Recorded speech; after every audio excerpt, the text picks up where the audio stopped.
আসসালামু আলাইকুম সবাইকে, হোপফুলি সবাই ভালো আছেন। পিউস্টোনের মধ্যে রেক্টেঙ্গুলার 9 গ্রিড মোস্ট পপুলার একটা প্রোডাক্ট।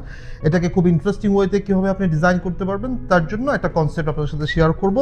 এই প্যানেলটার সাথে আমাদের যে মিরর শিটটা আছে, এই মিরর শিটটা যদি আমরা প্লেস করি পেছনের সাইডে, খুব ইজিলি এটা আমরা ওয়ালের সাথে বা যে কোনো বোর্ড সার্ফেসে লাগিয়ে ফেলতে পারবো এবং এই ধরনের খুব অ্যামেজিং একটা কনসেপ্ট ক্রিয়েট হয়, যেটা লুকসটা খুব ইন্টারেস্টিং হয়। ভিতরের মধ্যে আমাদের রোজ গোল্ড কালার যেটা আছে, রোজ গোল্ডের জায়গায় আপনি গোল্ড কালার ইউজ করতে পারবেন, সিলভার কালার ইউজ করতে পারবেন। খুব ইন্টারেস্টিং এবং অ্যামেজিং ওয়েতে আপনি এটাকে প্লে করতে পারবেন। এটা ছাড়া যদি আমরা আরেকটা মোস্ট ইন্টারেস্টিং পার্ট, এটা হচ্ছে আমরা যখন এটাকে বোথ সাইডে ডাবল পেস্ট করে ফেলবো তখন এটা খুব অ্যামেজিং একটা প্রোডাক্ট ফর পার্টিশনের জন্য আপনি খুব ইন্টারেস্টিং ওয়েতে এটাকে প্লে করতে পারবেন। এটা ছাড়াও আমরা যদি এটার ব্যাক সাইডে যদি অ্যালবেস্টার যেটা আছে অথবা ব্যাকলিফট করে যেটা, সেটা যদি আমরা প্লেস করি এখান দিয়ে আমাদের লাইটটা পাস হবে, ভেরি ইন্টারেস্টিং একটা লুকস আসে।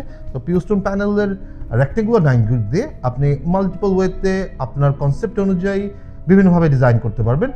সবগুলো প্রোডাক্ট অ্যাভিল করার জন্য আপনাকে আসতে হবে মহাখালী, আমতলী, মেরু, বাংলাদেশে। থ্যাংক ইউ সবাইকে, আসসালামু আলাইকুম।